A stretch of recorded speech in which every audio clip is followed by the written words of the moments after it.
en plein milieu des lois sur la débauche, il y a une ordonnance sur l'idolâtrie. On nous dit, ou misarecha lo titen lavir la molaire. Ne donne pas ta descendance au molaire. Le molaire, comme on le sait, était, on pourrait dire, il y a quelques idoles qui sont toujours pris en symbole dans la Torah. Péor et molaire. Généralement, c'est les deux idoles qui, lorsque la Torah parle de l'interdiction d'être idolâtre, ces idolâtres sont mis en évidence, parce qu'on sait bien que la Torah a aussi tout un discours pédagogique, et à travers ces interdictions, il y a aussi des messages, et on ne va pas le faire nous, parce que ça serait trop long, mais pour mieux comprendre ce que sont les mécanismes profonds de l'idolâtrie, la Torah prend toujours en évidence deux idolâtries qui étaient, on pourrait dire, les symboles de l'époque biblique, Péor et Molaire. Mais la Torah en parle pour en vérité parler de toutes les autres idoles. Je vais très vite en disant, déjà en prévenant que on restera plus que sur notre faim par rapport à ce que je vais dire, mais ce n'est pas le but du cours d'approfondir ces notions-là. Mais pour dire quelque chose, pourquoi Péor et Molaire? Péor et Molaire sont deux idolâtries qui sont extrêmement symboliques parce que d'abord elles sont très différentes l'une de l'autre et la signification aussi est très différente. Qu'est-ce que c'est le culte du Péor? Comme j'ai expliqué, un culte inimaginable, qu'on ne peut même pas comprendre comment pendant des siècles les hommes couraient après cette idolâtrie.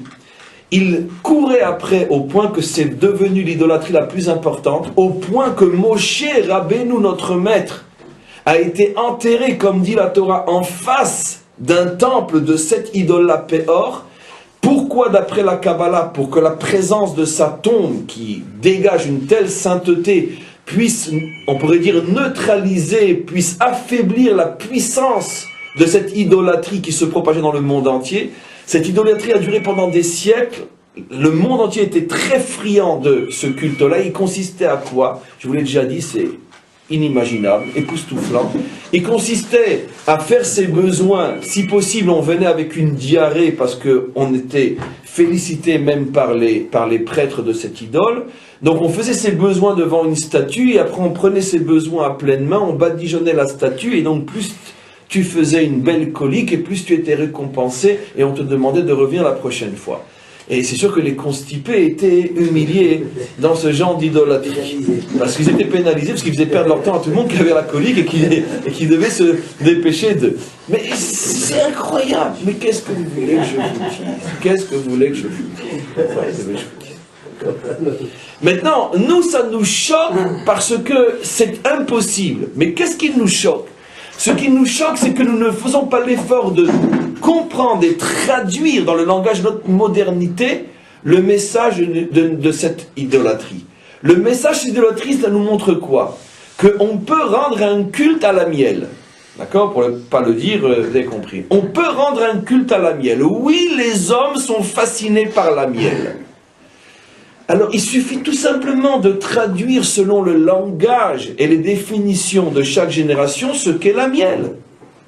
Mais le message reste le même. Alors, bien sûr, moi, mes définitions de la miel ne sont pas forcément celles d'un autre. Mais je ne vais parler que de moi.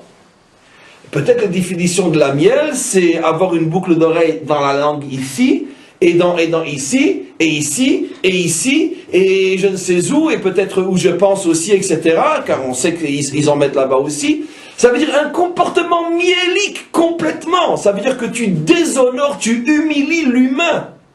Ou des tatouages partout, ou je ne sais quoi. Ça veut dire que qu'est-ce que c'est la miel en vérité? C'est le résidu, c'est le détritus. C'est l'anti-homme par excellence.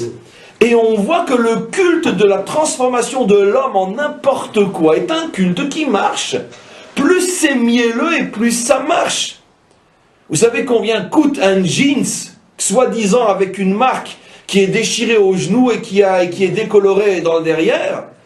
Mais tu aurais pu croire un jour que les hommes seraient prêts à dépenser 2 ou 3 000 ou 1 000 euros pour acheter un pantalon déchiré. Mais qui aurait pu croire une chose pareille? Je sais que beaucoup qui écouteront ce que je dis vont me prendre pour un fou. Mais parce que justement, de la même manière qu'aujourd'hui, je considère qu'il faut être un homme mielleux pour mettre 1 000 euros dans un jeans troué, Mais pourquoi tu ne le ressens pas? Tout simplement parce qu'aujourd'hui, tu es tellement dans la miel que tu en as fait ton culte. Et bien de la même manière, c'est ce que la Torah nous dit. À l'époque, les gens rendaient un culte à la miel. Le message était de faire comprendre quoi? Que rien n'attire plus que la miel. Absolument. Et c'est vrai dans toutes les générations. D'accord? J'espère que je vais choquer personne. Mais quand celui qui a une idée de génie, parce qu'il comprenait ce principe-là, quand il a lancé les Crocs, d'accord? J'espère que personne porte des Crocs, excusez-moi. Mais qui aurait pu imaginer il y a 30 ans qu'avec des chaussures pareilles, on ferait fortune? Un truc en plastique troué, horrible, affreux, il est devenu milliardaire. Avec des couleurs, un truc pas. Mais comment on aurait pu imaginer? Qu'est-ce qu'il a compris? Il a compris qu'il y a un mécanisme incompréhensible dans l'homme, plus c'est nul et plus ça passe. Et c'est comme ça. Et c'est comme ça. Et tu vois, du jour au lendemain, tout le monde habillé avec des sabots en caoutchouc troués. Alors maintenant, il faut bien trouver une excuse. Oui, mais c'est plus confortable que... D'accord. Bon, mais il a tout compris, le bonhomme. Il a tout compris. C'est un champion de la finance. Il a tout compris. Mais c'est incompréhensible comment ça peut marcher. C'est horrible. C'est laid. Ça, pourquoi? Parce que c'est mielleux. Et ainsi de suite. En tous les cas, on continue. Donc ça, c'est le culte du Péor. Le culte du Molaire, c'est quoi? C'est le culte de la soumission aveugle devant la valeur. Le Molaire signifie le mot roi. C'était quoi ce culte? On prend son enfant et on le fait passer. Non, contrairement à ce qu'on croit, on ne le brûlait pas. Il y avait sur l'autel 2 grands feux à droite et à gauche, mais suffisamment éloignés du père qui passait avec son enfant entre les 2 feux.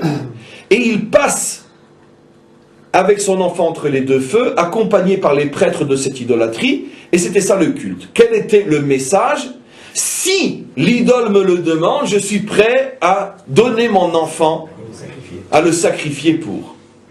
C'était d'ailleurs toute l'épreuve du sacrifice d'Isaac. Que justement, que l'un des aspects de l'épreuve, c'est que Dieu, pour justement rendre fou Abraham, lui demandait de faire quelque chose qui était le symbole même d'un acte idolâtre. Parce que c'est la dernière chose que Dieu demande, qu'on soit prêt à lui donner nos enfants. C'est la dernière chose qu'il demande. Donc, ça c'était le culte du Molaire. On a finalement les 2 bandes de l'idolâtrie dans ce culte-là.